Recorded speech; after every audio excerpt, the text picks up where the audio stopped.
Hi, Rebecca. Hello. How are you? I'm good. How are you? Good. Hi. So I'm Rebecca, as you know, and I'm on the Girls Editorial Board of New Moon.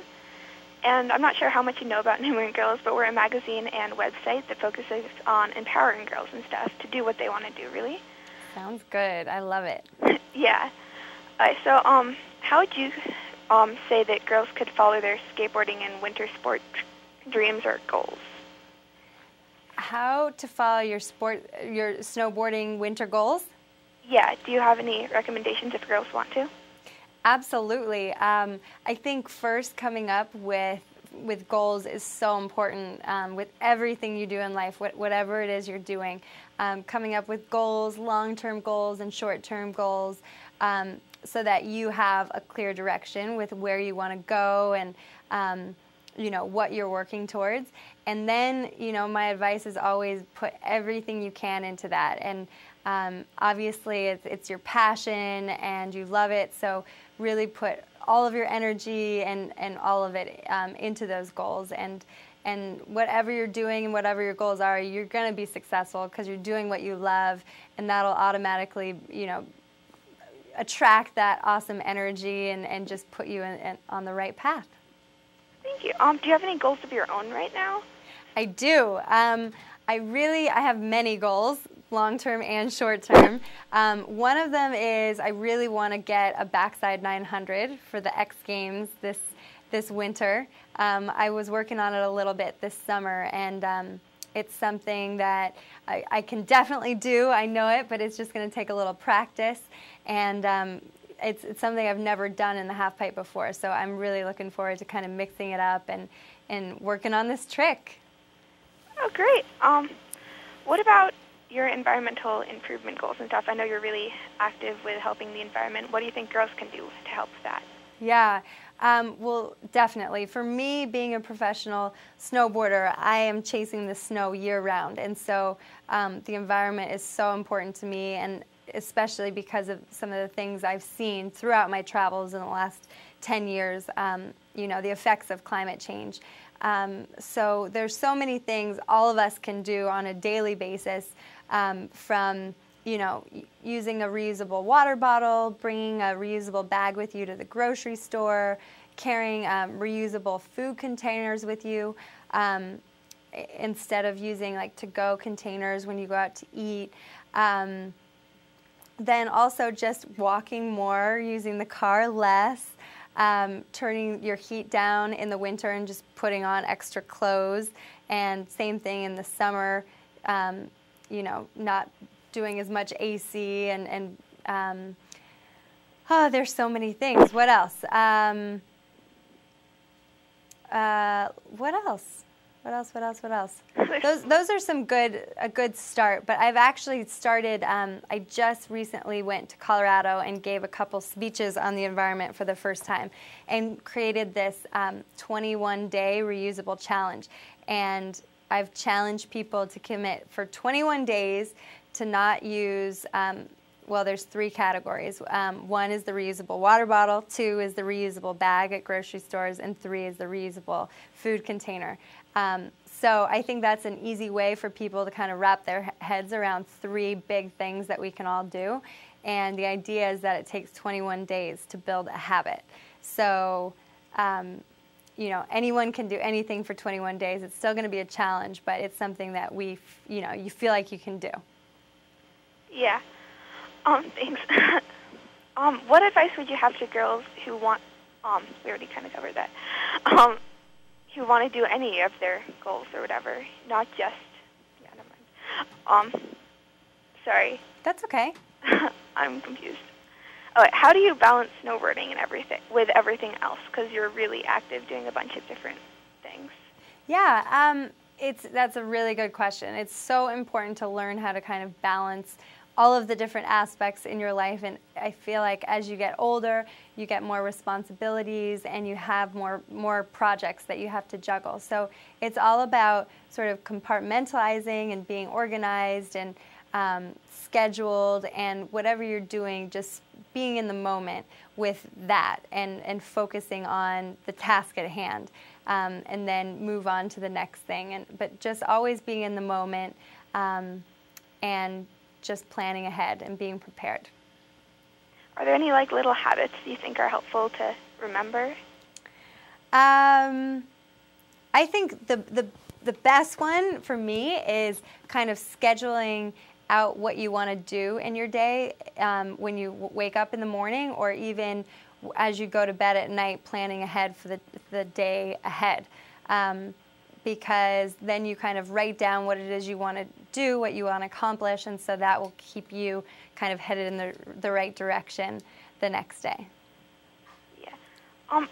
Since you are like a female athlete, have you found any like challenging aspects of that, or are there none? Or oh yeah, definitely. I feel like in anything in life you're going to come across challenges, but those challenges are actually always sort of blessings in disguise and help you learn and grow and kind of learn more about yourself and come out of it much stronger. For me, just, I've had some experiences, having a hard time learning new tricks or injuries.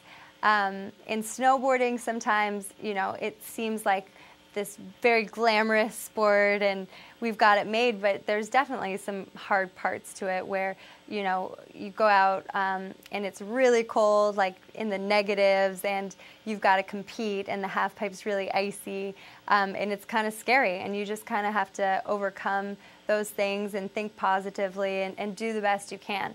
And when you do get through it, you feel good about yourself. So since sometimes, like even if you do get through it, there are some disappointments, and how do you try and deal with that when you do have things that are a little disappointing to you? Yeah, I think just always being grateful for where you are. And the reason you get disappointed is because you have high expectations and you have high goals, and you want to accomplish those. And sometimes it doesn't happen at that time, and you just got to keep going, kind of take the good with the bad, realize what maybe you could have done a little bit better, you could have worked on, and use that for your next experience to move forward.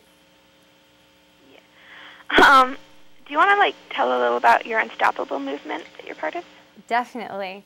I've just partnered up with Playtech Sports, and they're just launching this cool new movement called Be Unstoppable.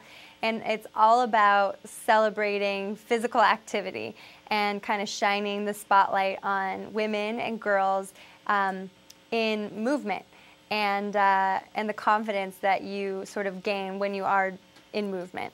And right now you can go onto the Playtech Sport Facebook page, and there's some frequently asked questions that you can check out, polls and quizzes, links to different stories that are interesting to different people's lives. And there's also this really cool photo mosaic application where everyone can go on and create their own active moment photo mosaic. And you can share this with your friends. And every time someone builds a mosaic, $1 is donated to the Women's Sports Foundation, which is an organization I've been involved with for the past few years. And it's all about enhancing the lives of women through sports. So for me, this is definitely near and dear to my heart because it's all about encouraging girls to get out there and be active. And I definitely know the importance of that through my snowboarding career. Great. So when did you start snowboarding? I started snowboarding when I was 11 years old. My family moved to Aspen when I was 10, and a year later is when I learned to snowboard. I have 3 brothers and kind of grew up as the tomboy, kind of chasing them around, doing whatever they were doing. And I was fortunate enough to go to a school where every Wednesday I had a half day off in the winter to go up on the hill with my school and ski. And one of those Wednesdays I decided to take a snowboard lesson with a bunch of my friends because my brothers were snowboarders at the time.